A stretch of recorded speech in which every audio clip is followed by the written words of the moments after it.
Hey everyone, it's Alberto, and I'm one of your narrators, and I'm here with. Jennifer Martinez, your second narrator of this episode. And Mia Laurel, your third narrator of this episode. On this episode of The Serial Killers, we investigate the historical case of Belle Gunness and our ongoing theories upon the case. Viewers' discretion is advised. Mia, who's Belle Gunness? Belle Gunness was a simple, humble young girl that moved with her sister from Norway to Chicago, where her first job was being a domestic server, and then got a job at a butcher shop cutting up carcasses, which led to her first husband in 1884. And where was she from, or when did she move from Norway? She was from specifically Selebu, Norway, and she moved from Norway to Chicago in 1881. And how many husbands did she have? She had two husbands. The first one was Mad Sorensen, a Swedish man, and after 2 years of being together, they got married and opened a candy store. And how did the candy store do at that time? The business wasn't really booming that much, and they were losing a lot of money. And so anyone would, one night, the building got caught on fire. Luckily, though, they had insurance on the building, which was great, and the insurance people thought it was a little fishy, and so they went out to investigate it. And they thought it was weird that a fire would just all of a sudden, come down and burn down the building. So, but they didn't find any evidence that it was an intentional fire. So, did she end up getting the money of the burned building? Yeah, they gave him both the money, and Belle got her part of the money. And what happened in their relationship? Well, during this time, right after Belle and Mads got married, Mads had purchased two life insurance policies in July of 1890, but at some point, one of the insurances would later expire. So one of them were going to expire, but then the other one would continue on. So then, out of random, only 2 days, both of the insurances would be active. So then if Mads ended up dying within those 2 days, he would be covered completely. So the only person that knew this was Belle. So essentially, if Mads coincidentally died between those 2 days, Belle would be the one to get a lot of money. Yes, ma'am. And let me guess, did he coincidentally die? Yes, he did die indeed. But so he came home from work, and he told Belle that he had a little headache, nothing major, and Belle then gives him quinine powder, it was a medication back then. So then she gives him quinine powder, leaves the room, comes back to check up on him, but then she found him not breathing, so he was dead. And that's what Belle stated. Yeah, she stated that, but in the police report, it stated that he died of a heart failure, but I was doing a little investigation on quinine powder, and apparently quinine powder can cause serious side effects or even death, and those side effects are kidney failure, heart failure, and it does something to your blood cells. So. And what was the family's thoughts on this death? They believed that he didn't die of a heart failure, which, quinine powder did cause that. And the family stated that he never had any heart problems or heart diseases. So. And now the family, they go and do a little bit of digging. And they see that Belle was able to collect the insurance policies of Mads because he had died on one of the days that both insurance policies were overlapping and active that same day. And they saw that Belle collected the $8,000, and she collected it the day after his death. And this girl, she's a gold digger. She just went for the money. She didn't care that her husband died. She just collected it right after he died. And Belle's home that they shared with her husband, it also burned down, all in the same week. Kind of fishy. And the insurance company was like, was this intentional? Same week. So it was very suspicious. And what did Belle do? Belle ended up getting tired of the accusation, so then she ends up leaving to Laporte, Indiana. And how was her life there? Belle would end up meeting another man, and this man, his name was Peter Guinness. And then after a few months, they opened up a local market where they would sell meat, like just goods and everything that like everybody would like buy. So then on a normal day, sales weren't doing so good. Belle was kind of like, stressed out. She's like, oh no, this is happening again, as long as like the candy shop she had before. So then Peter was like organizing a shelf, putting it all together, and then somehow a meat grinder fell on top of him, crushing his skull and ending his existence, quote unquote. And was she accused of his death, of Peter Gunness? Now, they didn't really have any real proof or any real reason to question this, but Belle's statement said otherwise. She said that it was an accident and he died by an accident. And Belle and Peter, they had 3 children together: Philip, Myrtle, and Lucy, and 14-year-old Jenny Olsen, who was adopted. And then September of 1906, Jenny goes missing, and neighbors ask around, and no one has seen her. And what did Belle say about her missing daughter?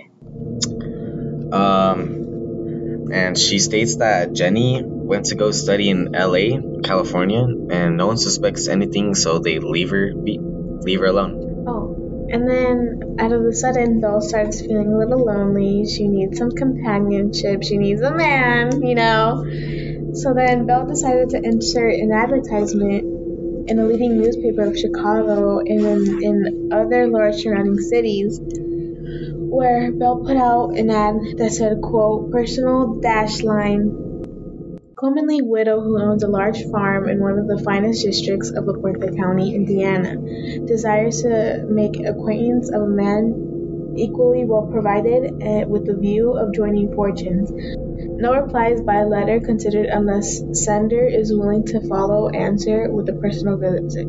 End quote. So did she get another husband or? No.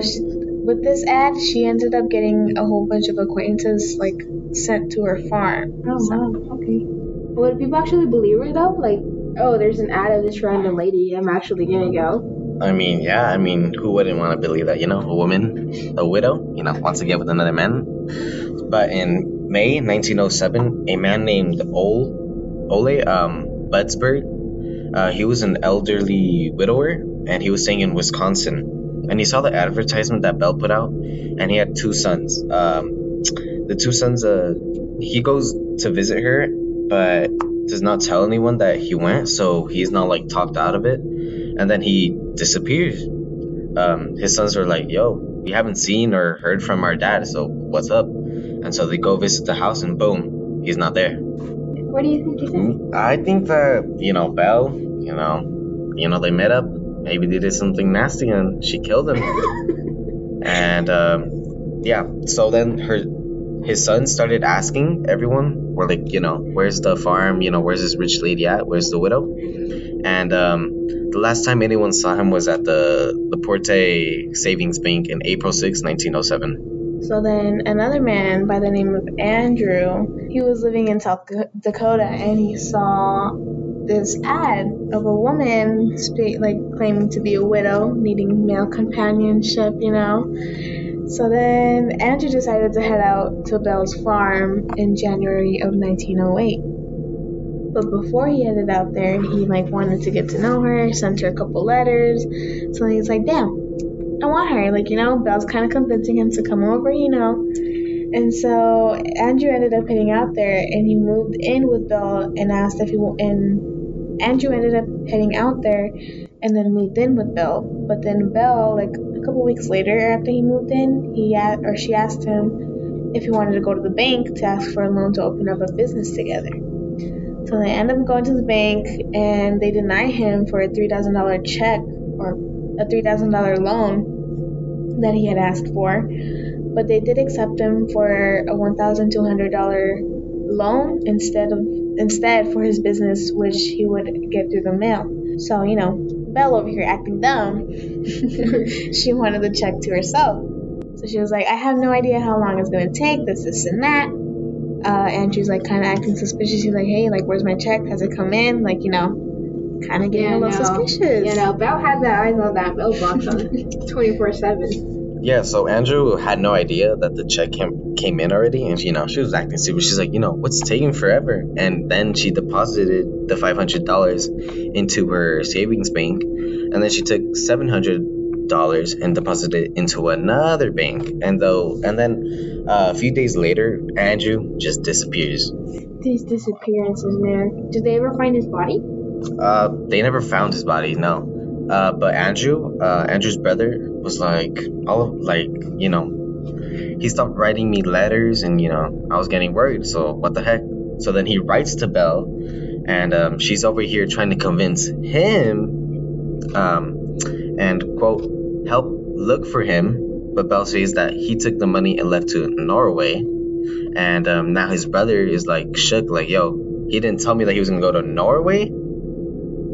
And guess what? Same day, Belle's house was burned to ashes at 3 a.m. So in total, how many people did she kill?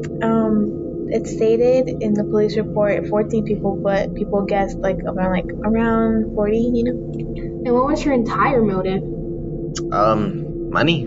It was just money. She was a gold digger, She got the check from Andrew, she deposited, she took it, so, And then she had the advertisements that she wanted a companionship and, a man that could support her, so, And how did she get caught? Did she ever try to run away? She never actually got caught because they found her remains of her, quote, dead, chopped up body, quote, end quote, and in the ashes of her burned home with her 3 children. Did they find anything else in her backyard? So they concluded that the children were Belle's children, but then they stated that the woman's body was indeed Belle, but it wasn't really kind of investigated further. So then later they ended up tracking someone by the name of Ray Lampier that was working with Belle at one point, but he ended up leaving due to arguments that they had. They ended up investigating on him? Yes, eventually, but Ray stated that he had a lot of dirt on Belle and at some point was gonna expose her, but Belle was saying that he was going crazy, that we shouldn't believe what's coming out of his mouth, because he was kind of a lunatic in a way. So then investigators would soon find out that Ray was indeed there the night the fire started. Oh shoot. And what did Ray say about Belle, or what did he have on her? Ray ended up spilling all the beans on Belle, stating that there were dead bodies in her backyard. Dun dun dun! And what did they find? So on May 5th, investigators go to the home and they find 5 mutilated and decomposing bodies in the backyard, and identified one of them as Jenny Olsen, the adopted daughter. The daughter that went missing? Yes. It is also believed that Jenny was murdered because she knew too much based on the death of Peter. They end up identifying the body of Andrew, then an unidentified body of a man, and then 2 8-year-old girls. Yeah, then on May 6th, another 4 bodies were found, and their arms were chopped off from their shoulders, and this indicated that to the investigators that the person who was doing the crimes knew well about the anatomy, and yeah.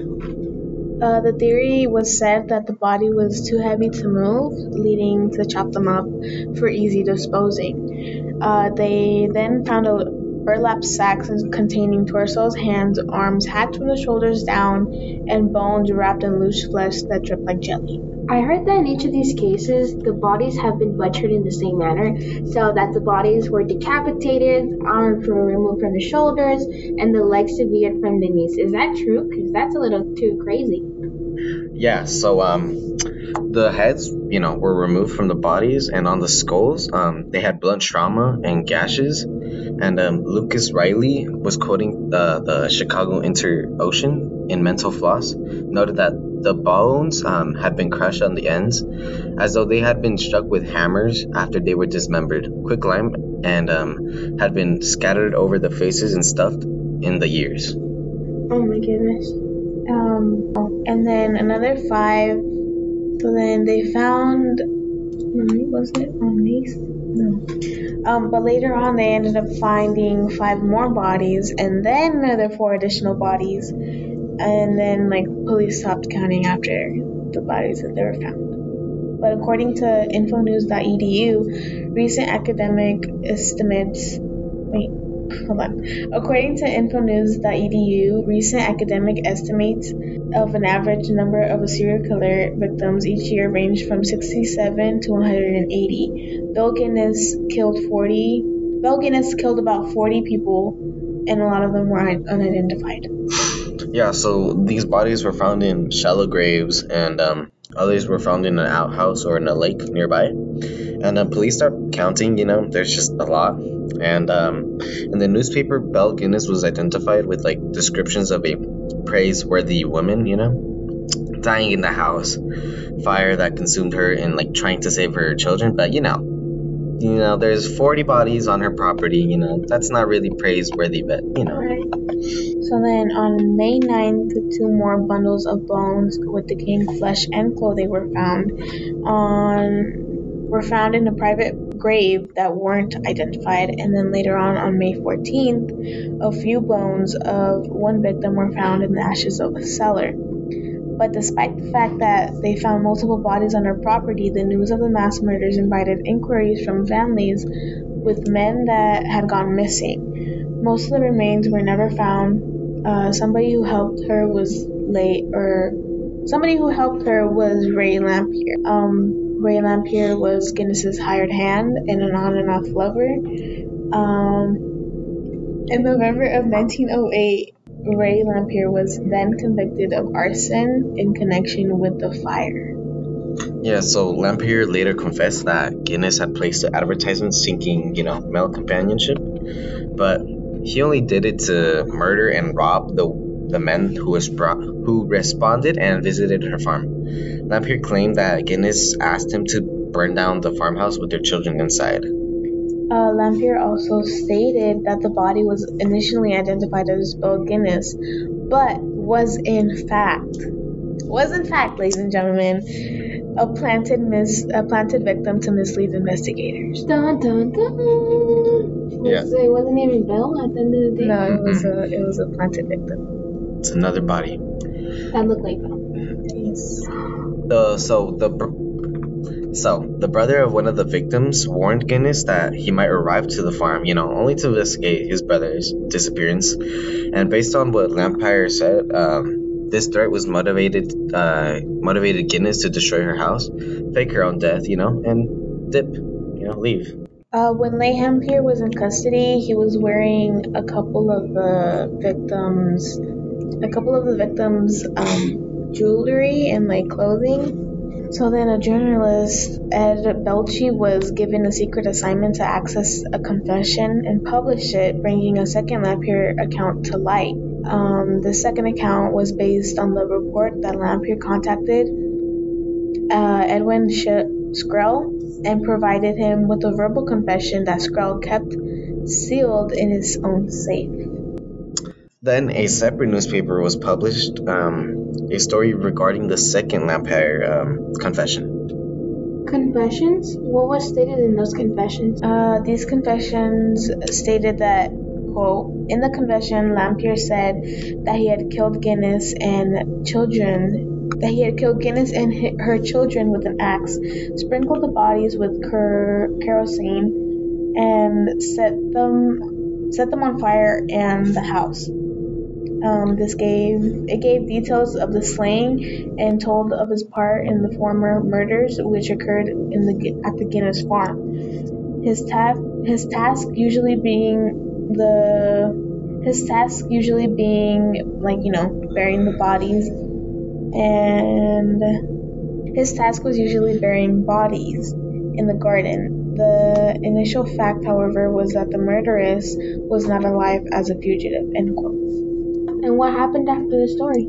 So, although Belle was pronounced dead, the person that was performing the post-mortem testified that the headless body was 5 inches shorter and 50 pounds lighter than Guinness's. An explanation wasn't provided to explain what had happened to the head, but it is also said that she maybe died or made an escape plan to like get away from the murders.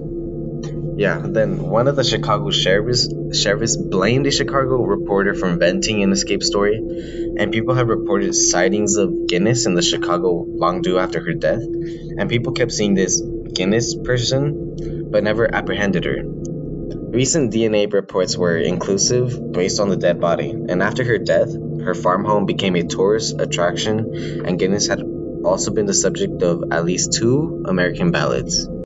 And I want to give a special thanks to murderpedia.org, laportacountyhistory.org, and historicalcrimedetective.com. And another thanks to Audio Thread for letting us use his creepy ambient music. And that's it. Thank you. Have a nice day.